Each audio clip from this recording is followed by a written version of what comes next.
We're very pleased that you've agreed to speak at our Anti-theism International Convention. I'm looking forward to it. It looks like it'll be a great event. I'm really looking forward to being there. It should be.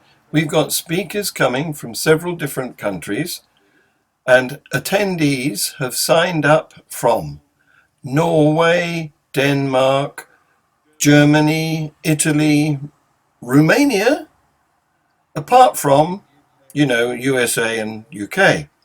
And I've probably missed some out, but it's going to be amazing. It'll be fun.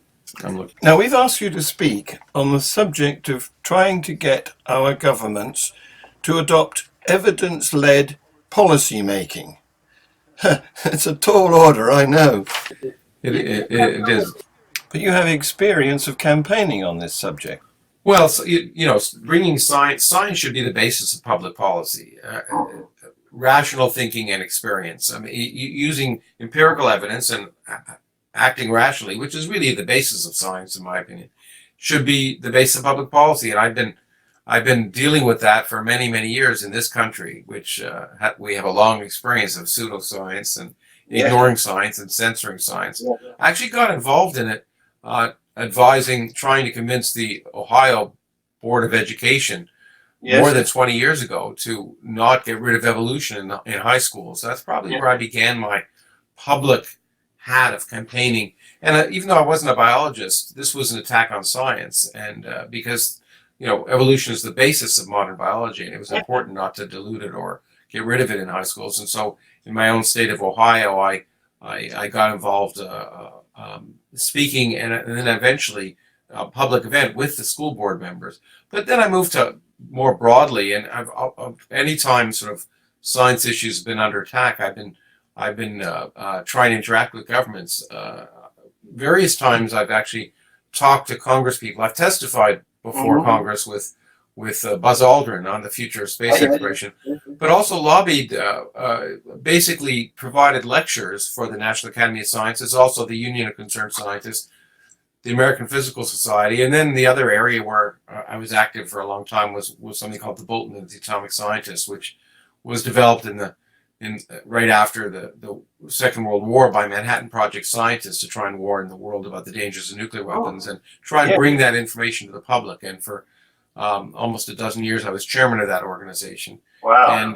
And the idea, again, through that organization was to try and speak to legislators, speak to people in government, because right now, of course, science has been under attack in the United States and unfortunately in England and other places where people try and basically use ideology to censor the results of science. And science isn't liberal or conservative or Democrat or Republican.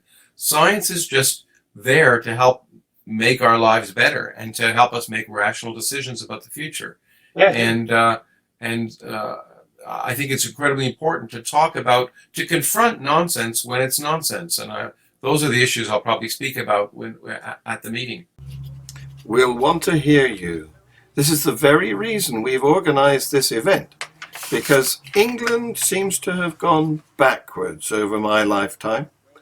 Whereas it was once upon a time not a very religious country, now we've got more religion coming in. I think, and I think the reason to that gets in the way is that I mean, to be fair, there are many people who call themselves religious where religion doesn't get in the way of their actions or acting rationally.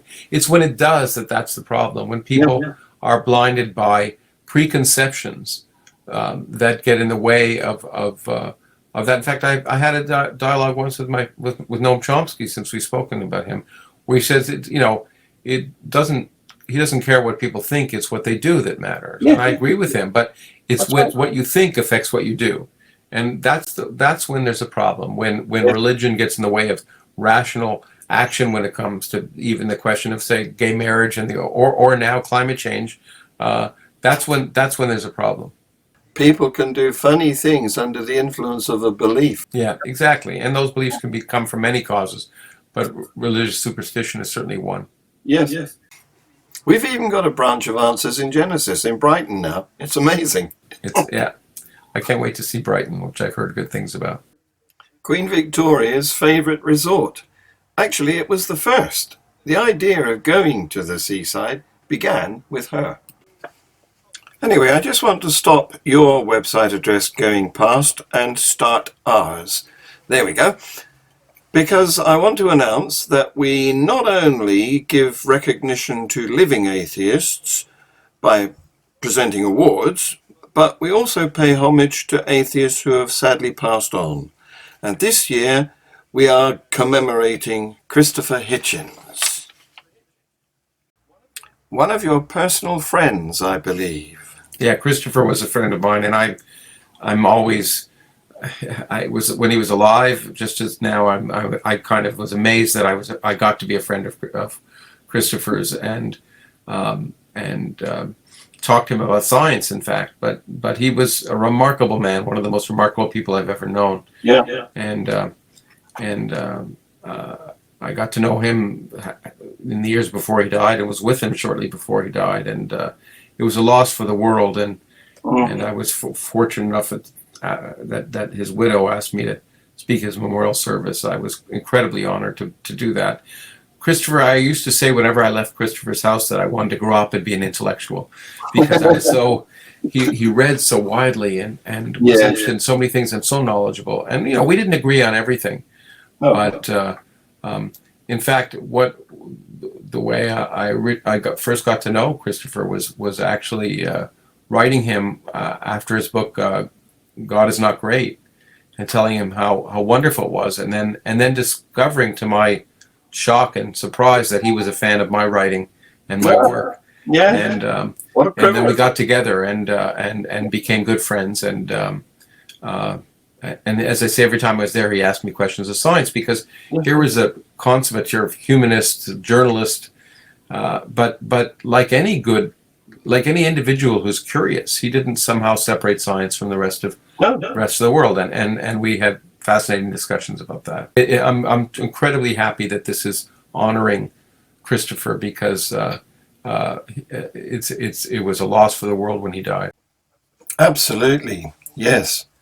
Well, we're having a competition to paint a portrait of him, which will be auctioned for a charity, and you can vote for, or you can nominate, some of your favorite atheists for up to 8 categories.